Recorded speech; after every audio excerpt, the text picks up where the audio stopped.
안녕하세요.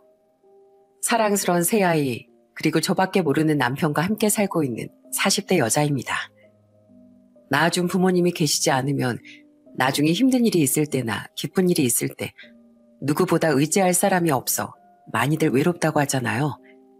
하지만 저는 그런 기분을 느껴본 적이 없습니다.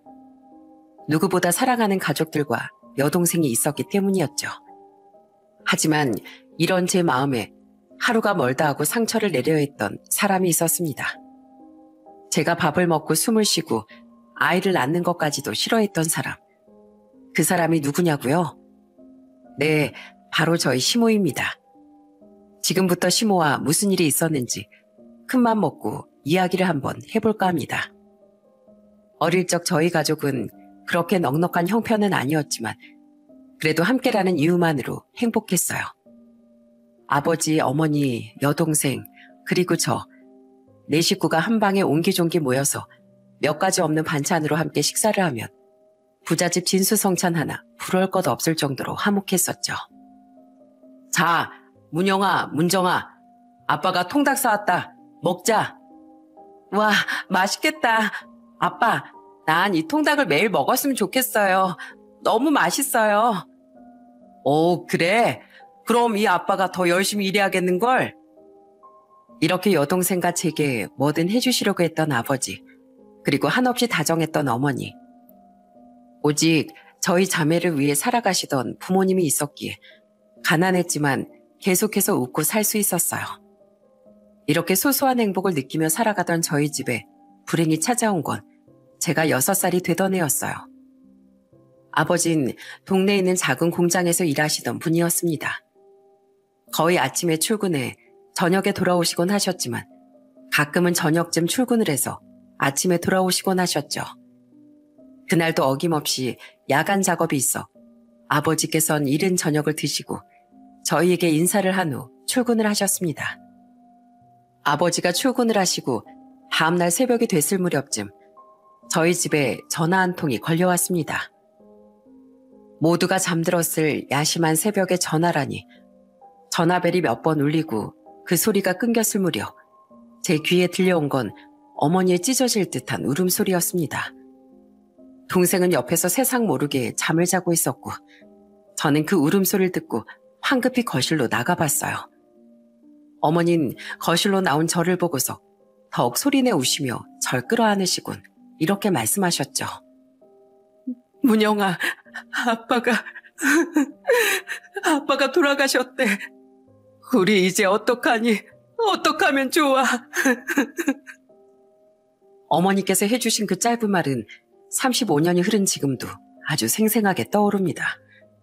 아버진 공장에서 일을 하신 후 직원들이 휴식을 취하는 방에서 잠시 쪽잠을 주무셨는데 그곳에서 연탄가스에 중독되어 세상을 떠나신 것이었어요.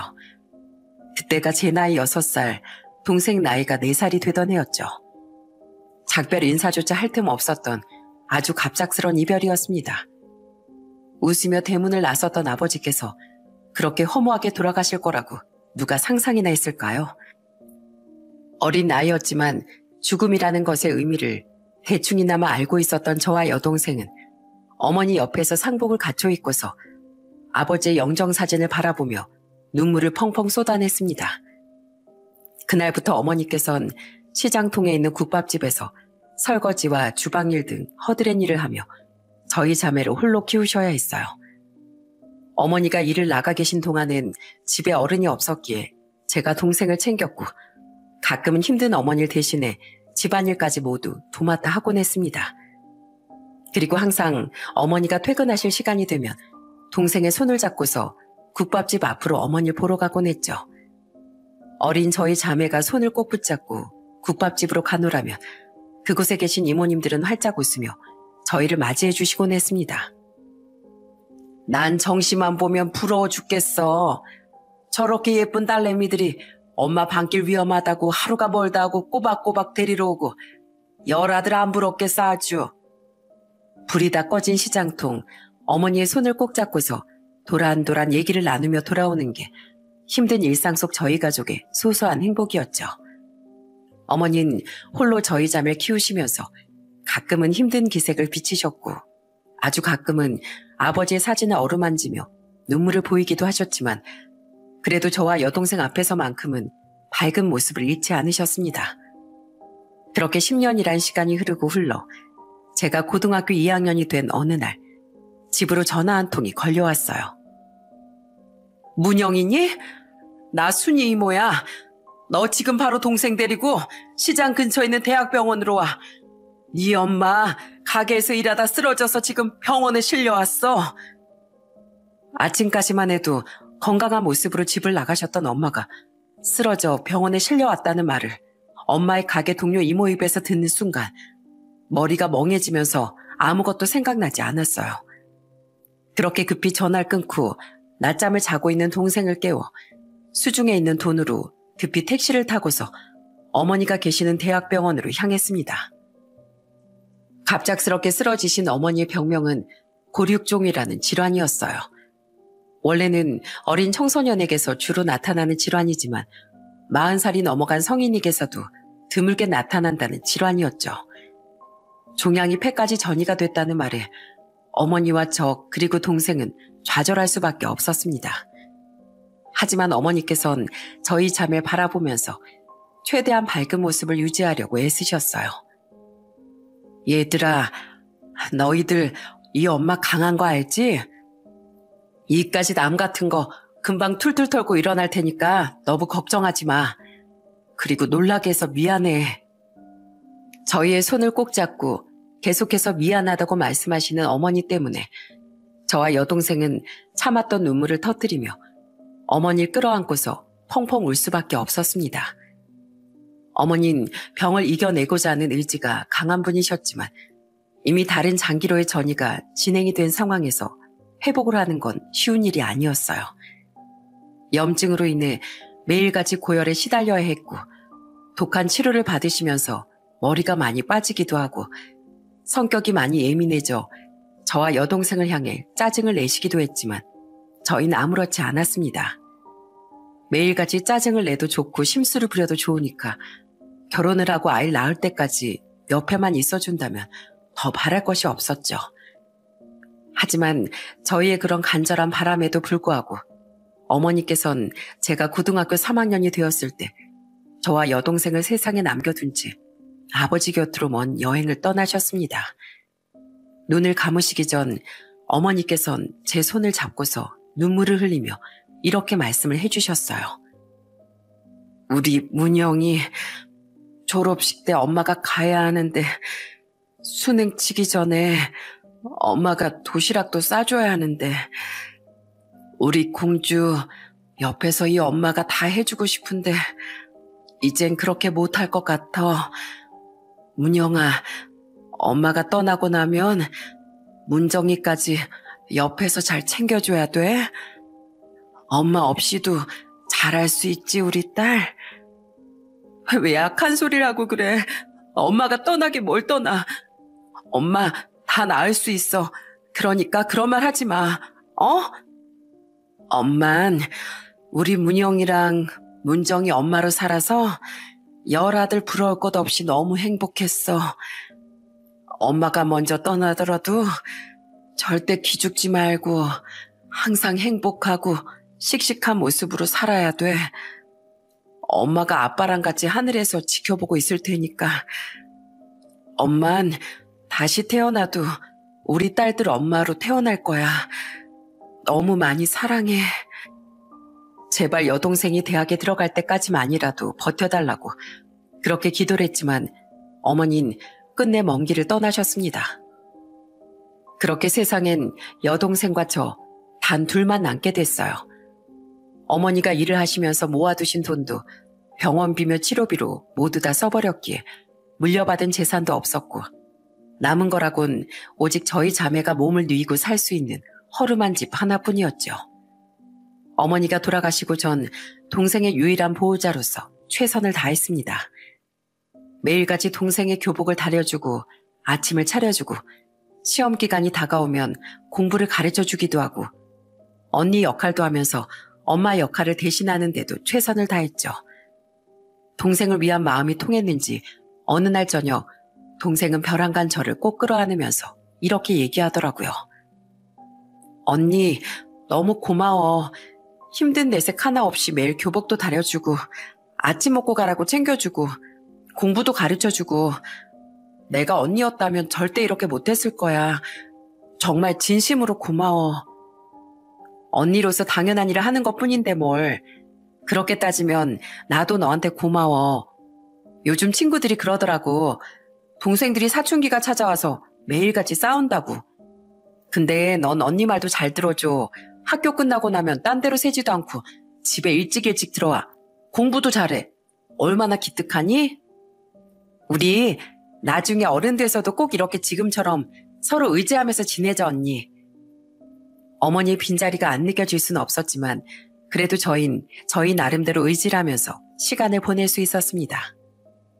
그리고 시간이 지나 20살이 된 전 대학 진학을 포기한 채 곧바로 공장에 취업을 하게 됐어요. 학교 선생님들께선 대학에 가지 않은 저를 보며 너무 아쉽다는 말들을 해주셨습니다.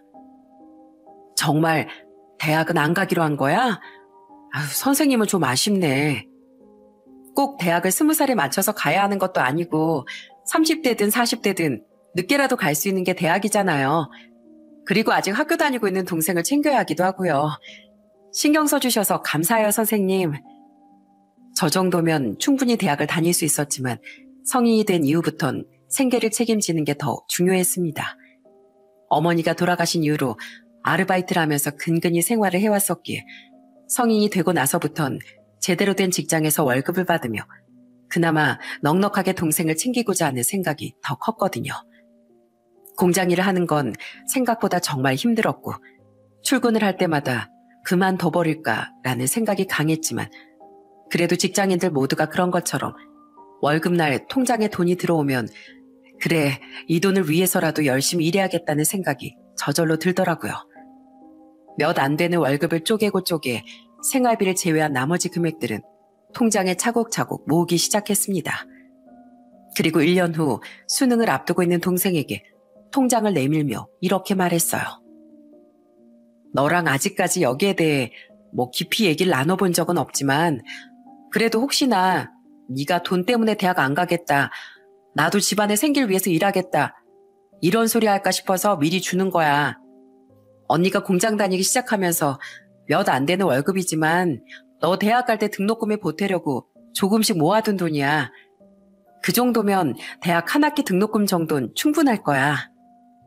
나 때문에 모은 거야? 나 대학 갈 때 등록금에 보태주려고? 그래. 그러니까 넌 등록금이니 뭐니 쓸데없이 돈 걱정하지 말고 공부만 열심히 해. 알겠지? 남들은 맛있는 거 사 먹고 예쁜 옷 입고 캠퍼스를 누비면서 낭만을 누리는 가장 파릇파릇한 20대 청춘을 저는 공장에서 기름때를 묻히고 아줌마 아저씨들의 걸쭉한 말들을 들어가면서 보냈습니다. 하지만 이건 오직 저의 선택이었고 이 생활에 나름대로 만족했습니다. 어린 나이에 사회생활을 하면서 힘든 것도 있었지만 그래도 배우는 것 또한 많았거든요. 그렇게 그해 동생은 무사히 수능도 치르고 좋은 성적을 얻어 무사히 좋은 대학에 입학할 수 있었어요.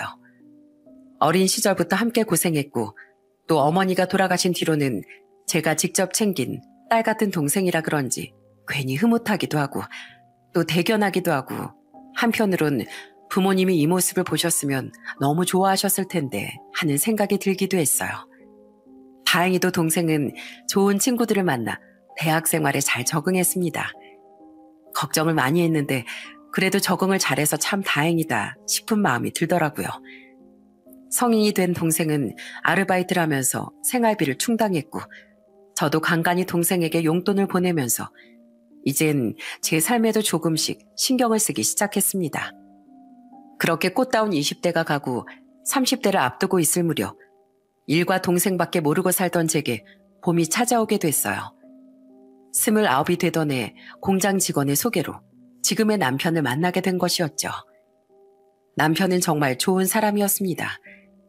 저와 3살 정도 차이가 나던 남편은 정말 진정한 어른이라는 생각이 들 정도로 듬직했기에 처음 만난 이후 2번째 만남을 가졌을 때 저희 두 사람은 조심스럽게 연애를 시작하게 됐어요. 사람에 대한 배려라는 것이 몸에 깊이 배어 있었고 말투는 상냥 그 자체였으며 무엇보다 가까이 있으면 저절로 기댈 수 있을 정도로 편안함을 주는 사람. 남편과 만나다 보니 자연스럽게 이 사람과 결혼을 하게 되면 어떨까 하는 생각이 들었어요. 남편도 저와 같은 마음이었는지 만난 지 딱 2주년이 되던 해 제게 반지 하나를 주면서 프로포즈를 하더라고요. 그런데 저는 그 반지를 선뜻 받아들일 수가 없었습니다. 저도 그와 결혼을 하고 싶은 마음이 굴뚝 같았지만 그래도 가정사라는 것이 있었고 만나는 동안 단 한 번도 제 깊은 얘기를 털어놓은 적이 없었기에 과연 내 모든 것들을 얘기해도 나와 결혼을 해줄까 싶은 생각이 들었죠. 그래서 저는 조심스럽게 말을 꺼냈습니다. 프로포즈 받기 전에 내가 꼭 하고 싶은 말이 있어. 그동안 우리가 만나면서 한 번도 내가 한 적 없었던 얘기야. 들어줄 수 있어? 얼마든지 편하게 말해도 돼. 남편은 제 얘기를 다 들어주겠다며 제 손을 꼭 잡아주었고 그 편안함에 전 어린 시절 아버지가 돌아가신 얘기부터 시작해 19살 때 어머니마저 돌아가시게도 했고 그때부터 동생의 보호자 역할을 하면서 살았다고. 동생을 위해 20살 때부터 공장에 들어와 동생 첫 대학 등록금까지 모두 보태줬고 성인이 되고부터 지금까지 한 번도 저를 위한 삶을 살아본 적이 없다는 이야기까지 털어놓았습니다. 모든 얘기를 하고 나니 남편은 저를 품에 꼭 끌어안아주면서 이렇게 얘기를 하더라고요. 그런 일이 있었구나. 그동안 많이 힘들었겠다. 어디 기대고 싶고 하소연하고 싶어도 그럴 만한 곳이 마땅치 않았을 거고 책임감 때문에 함부로 힘들다는 얘기도 못했을 거고 정말로 고생 많았네. 이런 삶을 살아온 나라도 결혼하고 싶다는 생각이 들어? 당연하지. 얘기를 들으니까 더더욱 내가 네 옆에서 지켜주고 싶어지는데 이젠 힘들면 속으로 삭히지 말고 나한테 기대도 돼. 내가 하나부터 10까지 전부 다 들어줄 테니까.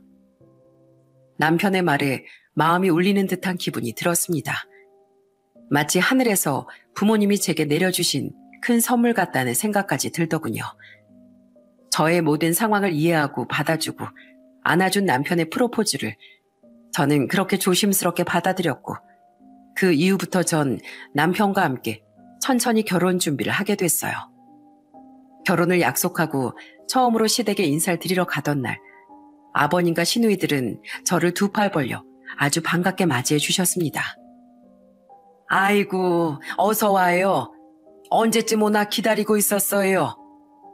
와, 오빠 진짜 너무했다. 아니, 이렇게 예쁜 언니를 만나고 있었으면서 사귀는 동안 한 번도 안 데리고 왔던 거야?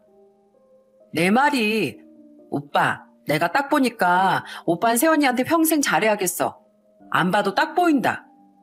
아, 미안. 쟤네 둘이 쌍둥이라서 평소엔 맨날 치고받고 싸우는데 꼭 저럴 때만 이상하게 합이 잘 맞다니까. 무시해도 돼. 아니야, 귀엽고 재밌는데 뭘.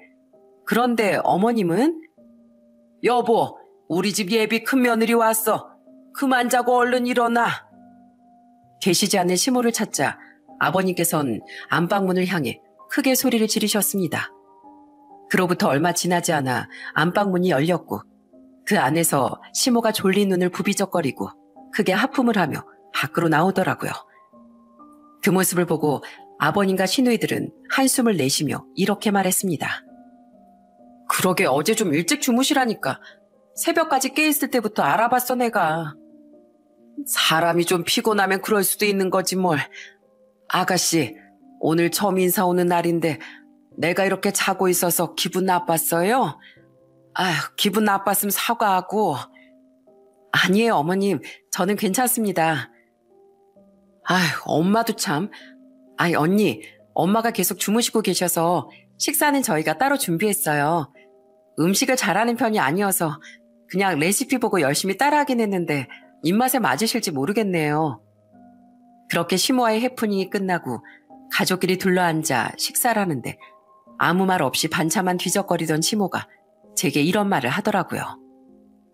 듣자 하니 부모님이 안 계신다는 것 같던데 부모님이 몇 살 때 왜 돌아가신 거예요? 아, 아버지는 제가 6살 때 사고로 돌아가셨고 어머닌 제가 19살 때 암으로 돌아가셨어요. 암? 아이, 그러면 아가씨도 나중에 암에 걸릴 가능성이 있다는 소리잖아. 나중에 암 걸려서 우리 아들 고생이라도 하면 어떡해. 암 환자 수발 드는 거 그거 보통 일이 아닌데.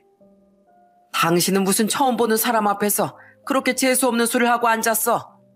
우리 부모님도 다 암으로 돌아가셨는데 정작 아들인 나는 건강하잖아. 아니, 당신이야 내가 워낙에 건강을 잘 챙겨주니까 그런 거지. 아가씨, 결혼하고 나서 우리 아들 고생 안 시키려면 건강관리 잘해야 돼요. 알겠죠? 걱정하지 마세요, 어머님. 정기적으로 건강검진도 잘 받고 있고 또 관리도 잘하고 있어요. 암 걸려서 남편 고생시키는 일 없을 거예요. 그거야 모르는 일이지 뭐. 암이 뭐 나 곧 찾아가요 하고 생기는 것도 아니고. 엄마, 그만하세요. 처음 보는 사람 앞에서 그런 말 하는 거 엄청 실례해요. 아이고, 알았어. 그냥 내 노파심에 한번 해본 소리야. 아가씨, 내 말 너무 신경 쓰지 말아요. 그냥 해본 소리야. 알겠죠? 저는 시모의 말을 그냥 웃어 넘겼지만 직감할 수 있었습니다. 결혼을 하고 나면 시모와 아주 기가 막히게 부딪히게 될 거라는 걸 말이죠. 그렇게 저희는 무사히 결혼식을 올렸고 모아둔 돈과 대출을 합쳐서 신혼집을 마련하게 됐어요. 그리고 결혼하자마자 저희에겐 축복이 찾아왔습니다. 하나도 둘도 아닌 무려 3씩이나 말이죠. 처음 초음파를 확인했을 때 아기 집이 3개가 보인다는 말에 저와 남편은 귀를 의심했습니다. 가끔 텔레비전으로 세 쌍둥이, 네 쌍둥이를 출산해서 다복한 가정을 이뤘다는 내용은 본 적이 있었지만 실제로 그 사연이 제 일이 될 거라는 생각은 한 번도 해본 적이 없었거든요. 남편은 기뻐하기도 했지만 한편으론 저를 걱정하기도 했습니다. 찾아보니까 세 쌍둥이 배는 정말 어마무시하게 나온다던데 우리 애기가 3씩이나 찾아와 준 건 너무 좋지만 그보다 당신이 힘들어질까 봐 너무 걱정이야. 아직 배도 안 나왔는데 그런 걱정부터 해? 괜찮아. 내 쌍둥이 엄마들도 있는데 나라고 뭐 못할 게 뭐 있어? 임신하면 배 나오는 건 당연한 거고 우리 애들만 뱃속에서 무럭무럭 잘 자라주면 나는 더 바랄 게 없을 것 같다. 말은 이렇게 했지만 사실 살짝 겁이 나긴 했습니다. 임신했을 때 찾아오는 입덧도 무서웠고 배가 남산만하게 부르는 것도 무서웠고 모든 것이 처음이었기에 걱정이 되는 건 어쩌면 당연한 일이지만 그래도 할 수 있다고 마음을 먹고서 그날부터 공장 일을 그만두고 최대한 휴식을 취하며 전업주부로서의 삶을 살기 시작했어요. 동생은 새 쌍둥이가 찾아왔다는 말에 무척이나 기뻐하면서 지금부터 조카들의 선물을 사놔야겠다며 오발을 떨었고 아버님과 시누이들도 진심을 담아 축하해준 반면 시모는 제 임신 사실을 그렇게 달가워하지 않더라고요. 무엇보다 새 쌍둥이라는 말을 듣고서 깜짝 놀라며 제게 이런 식으로 말을 하더군요.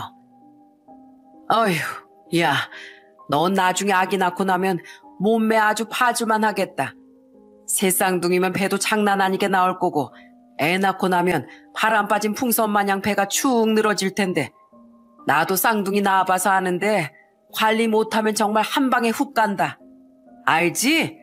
남자들은 여자 애 낳고 관리 제대로 못하면 바로 한눈 팔아버리는 거. 어머님, 바람도 다 필 사람들이나 피는 거죠. 저는 걱정 안 해요. 그리고 아기 낳고 나서 2주 정도 산후조리원 들어가 있다가 나오기로 해서 거기에서 관리 받을 거 다 받고 몸조리도 다 하고 나올 예정이에요. 신경 써주셔서 감사해요. 뭐? 산후조리원? 뭐하러 쓸데없는데 우리 아들 돈을 쓰게 만들어? 안 그래도 애가 셋이나 태어나면 우리 아들만 등골 빠지게 일할 텐데 지금부터라도 돈을 아낄 생각은 안 하고 쓸 생각부터 하니? 너도 힘들게 돈 벌어봐서 알 거 아니야. 요즘 젊은 사람들 그런 데다 쓸데없는 돈 안 써도 스스로 산후관리 잘만 하더만. 그래요? 그런 줄 몰랐네요. 그럼 어머님, 저 산후조리원에는 안 들어갈 테니까 저 아기 낳고 나면 어머니께서 산후조리 좀 도와주실래요? 뭐? 야, 그걸 내가 왜 도와주니? 네가 내 친딸도 아닌데. 에이, 뭐 친딸만 산후조리 도와줘야 한다고 나라에서 정해놓은 법이라도 있나요? 따지고 보면 며느리도 딸이죠. 저는 친정엄마가 안 계시니까 어머니께서 도와주시면 딱일 것 같아서 여쭤보는 거예요. 아, 그리고 어머님, 그 일만 등골 빠지게 일할 거 아니에요. 저도 나중에 아이들 태어나고 어린이집에 보낼 수 있는 나이 되면 다시 일하러 다닐 거예요. 누가 뭐라고 했니? 남들이 보면 임신한 며느리 보고 돈 벌어오라고 한 줄 알겠다. 우리 아들 혼자서 집안 먹여 살리느라 몸 축나면 어떡하나 하고 미리부터 걱정하고 계신 것 같아서 말씀드리는 거예요, 어머님. 그렇게 안 놔둘 테니까 걱정하지 마시라고요. 시모가 대놓고 저렇게 얄밉게 말하면 저도 절대로 지지 않고 똑바로 맞받아쳐 주곤 했습니다. 말하는 자의 의도가 뻔히 보이는데 네네 하고 고개를 숙이기만 한다면 나중엔 그보다 더한 말도 날아올 거라는 걸 알고 있었고 시모가 저의 길을 잡아놓으려는 것도 눈에 뻔히 보였기에 어른을 대하는 선을 지키면서 나름대로 부하가 치밀어 오르게끔 대응했답니다. 시모의 얄미운 태도와 말투는 출산 이후 더 심해졌습니다. 아이를 낳고 산후조리까지 다 끝낸 뒤 시댁에 아이들을 데리고 처음으로 인사를 갔던 날이었어요. 아버님과 시누이들은 아주 꿀이 뚝뚝 떨어져라 저희 애들을 쳐다보며 예뻐해 주시는데 시모만큼은 못마땅한 표정으로 이렇게 말하는 겁니다. 우리 영민이 닮았으면 애들이 하나같이 다 인물들이 출중했을 텐데 널 닮아가지고 애들이 어떻게 하나같이 다들 정내미가 안 가게 생겼다 야. 어머니, 무슨 손주들을 보고 그런 말씀을 하세요? 내가 느낀 걸 말도 못하니? 그리고 또 이렇게 보니까 징그럽다 징그러. 하나만 낳고 진득하게 잘 살면 되지. 뭐하러 새 쌍둥이를 낳아가지고 돈도 3배로 나갈 텐데. 에휴, 우리 아들 고생길이 훤히 보인다. 훤히 보여. 어머님, 제가 전에도 말씀드렸잖아요. 나중에 애들 어린이집 갈 때 되면 저도 그때부터 다시 일할 거라고. 절대로 남편 혼자 돈 벌게 하면서 고생시킬 일 없을 거라고요. 그런데도 그렇게 말씀하시는 게 맞다고 생각하세요? 예. 그럼 애들 어린이집 가기 전까진 혼자 벌어서 식구들 먹여 살린다는 거잖아. 난 그거 생각하면서 말한 거였는데 어딜 시댁 식구들 앞에서 누나를 부라리면서 소리 질러? 위아래도 없고 우덜은 공경할 줄도 모르고 이래서 부모 없는 것들하고는 상종도 하면 안 된다니까. 당신 그만 못해? 며느리한테 수고했다는 말은 못할지언정 뭐? 부모 없는 것들이랑은 상종을 하면 안 된다고?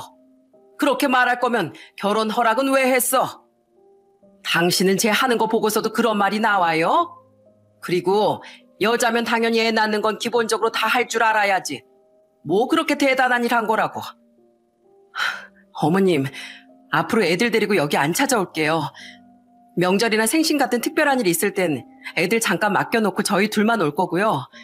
어머니께서 하나뿐인 손주들한테 그렇게까지 말씀하시니 어쩔 수가 없네요. 어머, 기가 막혀서. 여보, 제 말하는 것 좀 봐요. 그래 놓고도 내 편이 아니라 며느리 편을 들고 싶어? 그래, 오지 마라, 오지 마. 누가 오라고 협박이라도 했냐? 손주고 뭐고 다 필요 없으니까 오지 말어. 오지 말라니 뭐 어쩔 수 있나요? 자고로 어른 말은 귀담아 듣고 잘 들어야 하는 거라는 말이 있잖아요. 저희 부부는 그날 이후로 아이들을 데리고 시댁에 가지 않았고 정말 명절이나 생신 땐 아이들을 옆집이나 당일에 베이비시터를 잠시 고용해 맡겨놓고 찾아뵙곤 했습니다. 이렇게 1년 정도 하니 시모가 제게 이런 말을 하더군요. 너도 참 독하다 독해. 내가 아무리 애들 인물에 대해 그렇게 말을 했기로써니 진짜 1년이 넘도록 애들은 코빼기도 안 비춰주니? 난 그렇다 쳐도 니네 시누이들이랑 시아버진 애들을 얼마나 보고 싶어 하겠어? 그 부분이라면 걱정하지 마세요, 어머님. 아버님이랑 아가씨들한텐 꼬박꼬박 동영상도 보여주고 사진도 보내주고 있으니까요. 애들 배밀이 하는 거랑 뒤집게 하는 거, 또 걸음마 떼는 것까지 다 보여드리고 있으니까 그런 신경은 안 쓰셔도 돼요. 뭐라고? 아니, 난 그런 얘기 한 번도 못 들었는데. 아, 제가 어머니께 사진도 보여드리지 말고 영상도 보여드리지 말라고 말씀드렸거든요. 저희 애들 안 좋아하시잖아요. 굳이 안 좋아하시는 거 얘기 꺼내봤자 역정만 내실 게 뻔하니까 미리 말씀드렸더니 알겠다고 하시던데요. 남편도 그런 건 다 이해해줬고요. 혹시 뭐 문제될 게 있을까요, 어머님? 말을 끝내자마자 시모 얼굴이 울그락불그락한 표정으로 바뀌는데 그 모습이 어찌나 고소하던지 남편도 시모가 제게 얼마나 심하게 얘기했는지 알고 있었고 아버님과 시누이들도 알고 있었기에 제가 행동하는 모든 것들을 이해해줬습니다. 그렇게 시댁에 갈 때마다 시모와 기싸움을 하고 연락도 거의 하지 않고 지낸 지 3년 정도의 시간이 지난 어느 날 동생이 제게 할 말이 있다며 고향으로 내려온다고 하더라고요. 형부도 데리고 나오라며 사뭇 진지한 말투로 얘기를 꺼내기에 혹시 무슨 일이 있는 건 아닐까 덜컥 겁부터 나는 겁니다. 큰 병에 걸린 건 아닌지 큰 돈이 필요한 건 아닌지 머릿속으로 온갖 소설을 쓰며 남편을 데리고 약속 장소로 향했어요. 그런데 동생은 해맑게 웃으면서 저희 부부에게 인사를 했고 동생 옆에 처음 보는 남자도 몸을 일으켜 저희에게 인사를 건네더라고요. 그 사람은 바로 동생의 결혼 상대였습니다. 뭐? 결혼? 언제부터 만났는데? 만난 건 3년 전부터. 사실 처음엔 가벼운 마음으로 만났는데 알면 알수록 정말 진국이다 싶더라고. 내 가정사까지 다 이해해준 사람이라 놓치고 싶지 않았어. 그래서 데리고 왔지. 결혼 허락 받으려고. 동생이 결혼하겠다고 데려온 남자는 참 괜찮은 사람이었어요. 마치 연애 시절의 남편을 보는 듯한 기분이 들었죠. 죽을 때까지 동생만 바라보며 외롭지 않게 사랑만 주겠다는 다짐을 듣고서 반대를 한 언니가 지구상에 어디 있겠어요. 저희 부부는 동생의 행복을 빌면서 결혼을 허락해줬습니다. 적어도 동생 눈에 눈물을 흘리게 할 것 같지는 않았고 무척이나 듬직했기에 믿고 보낼 수 있을 것 같았어요. 그렇게 동생의 결혼식이 2주 정도 앞으로 다가온 어느 날이었습니다. 한 번 잠들면 깊게 잠들기 때문에 꿈을 거의 꾸지 않았는데 그날 해가 바다에서 솟아오르는 꿈을 꿨어요. 그 광경이 너무 멋있어서 한동안 넋을 놓고 바라봤던 것이 생각이 나 검색을 해보니 로또에 당첨되는 꿈이더군요. 원래 저는 로또를 사지 않는 사람이었는데 그래도 로또에 당첨되는 좋은 꿈이라고 하니 기부만 낼 겸 해서 딱 5천원치만 구매했습니다. 이왕 좋은 꿈 꿨으니 딱 더도 말고 덜도 말고 5등이라도 당첨되라. 그렇게 로또 당첨자 발표일이 다가왔어요. 별 기대 없이 남편과 함께 인터넷으로 당첨 번호를 확인하면서 종이에 찍힌 번호들을 비교하던 순간 심장이 철렁 내려앉는 기분이 들더라고요. 제가 샀던 번호가 로또 2등에 당첨이 된 것이었죠. 제가 손을 덜덜 떨면서 아무 말도 못하고 있자 남편이 재차 번호를 보고서 맞춰보더니 소리를 지르고 저를 꽉 껴안았습니다. 당신 꿈이 들어맞았어. 딱 맞네. 로또 당첨되는 꿈. 여보, 이거 꿈 아니지? 내 볼 좀 꼬집어봐. 제 인생의 로또 2등 당첨이라니.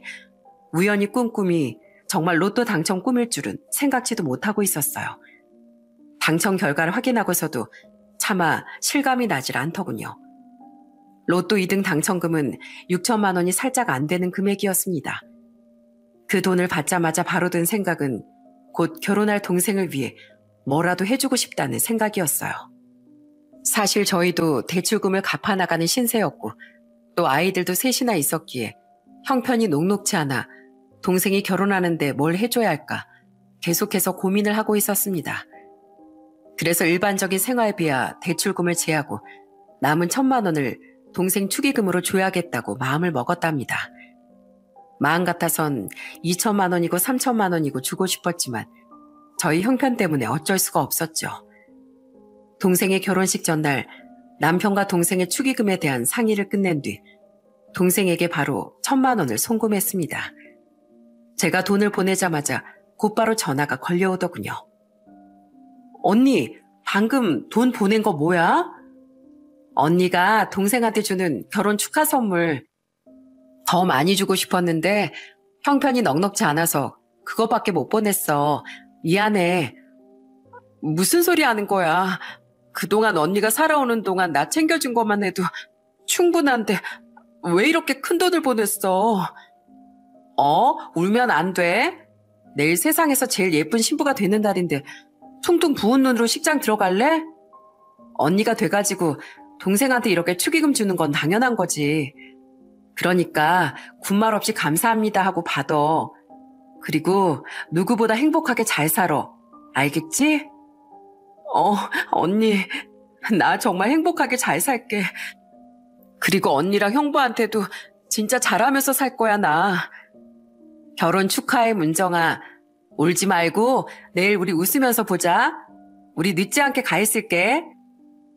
동생에게 축의금을 주고 나니 홀가분한 기분이 들었습니다. 조금 더 넉넉하게 넣어주지 못한 건 미안했지만 그래도 이 정도면 작은 혼수라도 준비할 수 있겠다 싶었죠. 그렇게 동생의 결혼식은 무사히 잘 끝났고 소식을 듣고서 아버님과 시누이들도 동생의 결혼을 축하해주러 찾아왔습니다. 당연히 시모는 오지 않았고 말이죠. 그리고 사건은 동생의 결혼식이 끝나고 이틀이 지난 후에 시모가 갑작스럽게 집으로 찾아오면서 일어나게 됐습니다. 남편의 퇴근이 얼마 남지 않아 아이들과 함께 저녁을 준비해 보려는데 누군가 초인종을 누르더라고요. 누구지 싶어 인터폰을 확인해 보니 그 사람은 다름 아닌 시모였습니다. 연락도 없이 찾아온 시모가 당황스러웠지만 그래도 아들 집에 찾아온 것이니 저는 문을 열어드렸고 아이들은 시모의 얼굴이 낯설어 시모를 향해 배꼽 인사만 하고서 방으로 후다닥 들어가 버렸어요. 시모는 그런 아이들을 보며 혀를 끌끌 차기 바빴죠. 네가 애들 교육을 얼마나 잘못 시켰으면 애들이 저렇게 인사만 하고 방에 쪼르르 들어가 버리냐? 하긴 가정교육도 제대로 받아본 사람이 시키는 거지. 부모도 없는 네가 뭘 알겠냐마는. 저한테 아무 이유 없이 시비 걸러 오신 건 아닐 거고 어쩐 일로 찾아오셨어요? 며칠 전에 사돈 처녀 결혼했다면서? 네, 결혼식 했죠. 아버님이랑 아가씨들도 다 와서 축하해 주셨고요. 뭐 내가 안 가고 싶어 안 간 건 아니고 일이 있었어.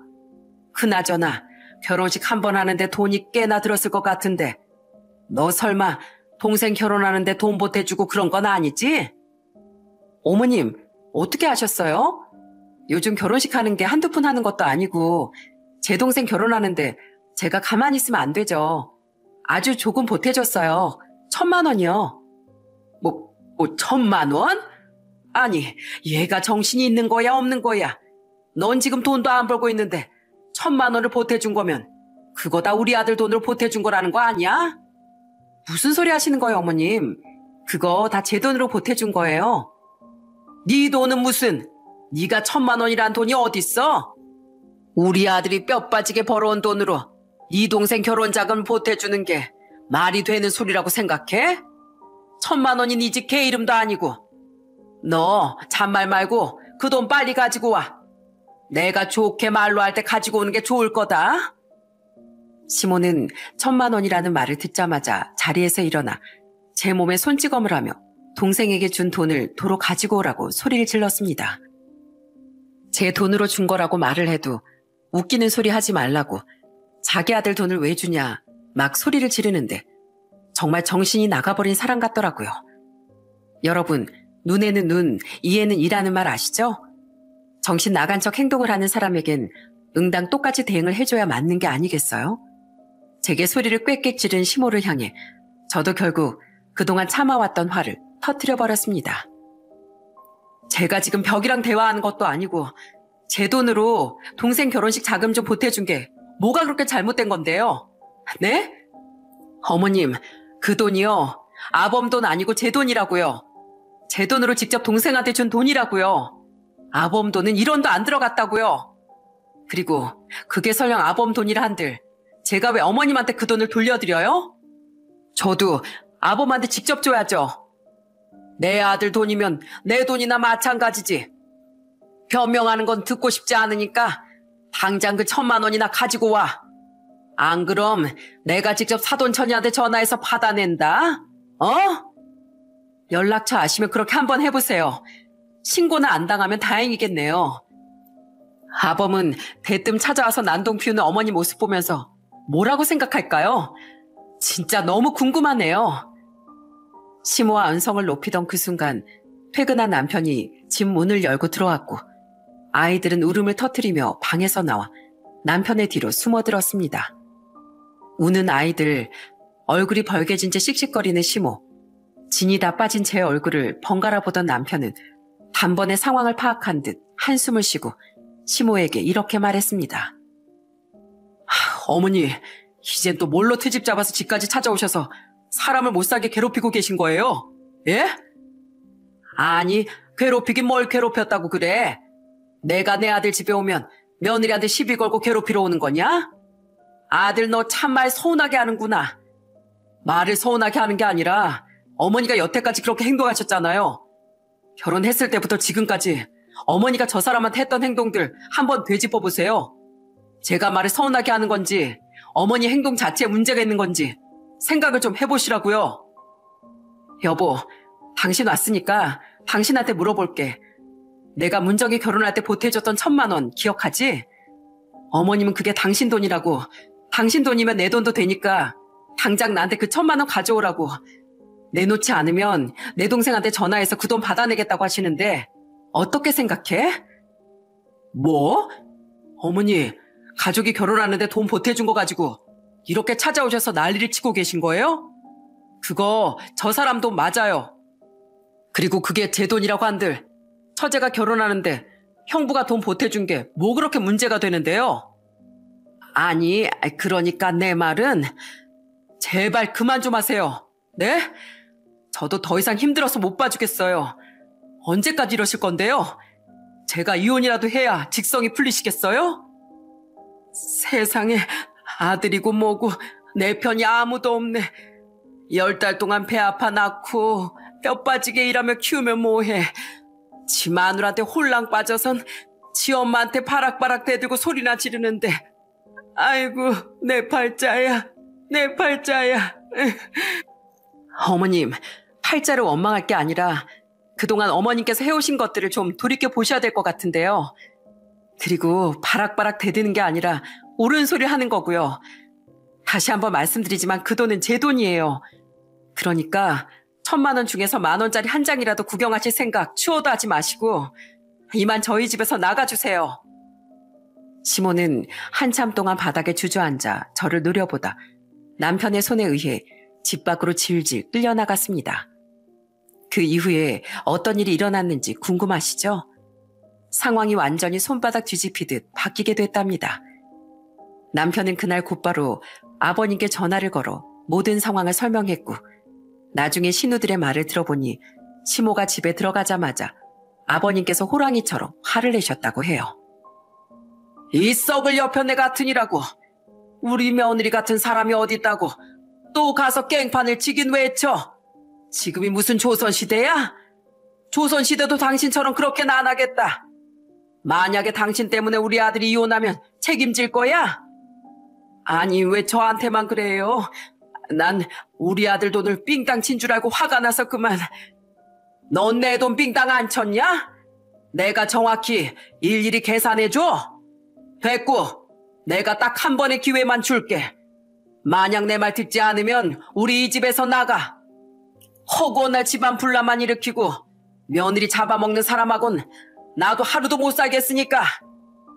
뭐라고요? 나가라고요? 그래, 나가. 하루살이라고 들어봤지? 왜 하루살이겠어? 하루도 못 산다고 해서 하루살이야. 지금 당신이 그 운명이라고. 여보, 어떻게 수십 년을 같이 산 사람한테 그럴 수가 있어요? 요즘 뉴스도 안 봐? 황혼 이혼이 요즘 대세래. 애들도 다 자리 잡았고 뭐 잘 살고 있으니 난 황혼 이혼을 할지 말지 심각하게 고민 중이니까 좋은 말로 할 때 내 말 듣는 게 좋을 거야. 알았어? 시부는 정말로 시모한테 초강력 엄포를 놓았고 시모는 정말로 황혼 이혼할지 모른다는 생각에 며칠 뒤 저를 찾아오게 됐습니다. 기세 등등하던 모습은 온데간데 사라지고 다 죽어가는 모습으로 제게 말하더군요. 혜미야, 내가 잘못했다. 내가 생각해도 너무한 것 같아. 네 시아버지도 네 남편도 네 신우도 아무도 내 편을 들어주지 않고 난리법석이야. 한순간에 우리 집안에서 난 외톨이가 돼버렸다. 뭐라고요? 그럼 저한테 진심으로 사과하러 온 게 아니라 가족들 때문에 그러신단 말이에요? 아니다. 아니야. 내 마음은 진심이다. 진심. 난 네가 날 시애미로 생각 안 하는 것 같아서 오기가 생겨서 괜히 시비 걸고 괴롭히고 싶었던 거였다. 근데 생각해보니까 이 늙은이가 주책 맞은 거였더라고. 후회한다. 후회해. 정말 미안하구나.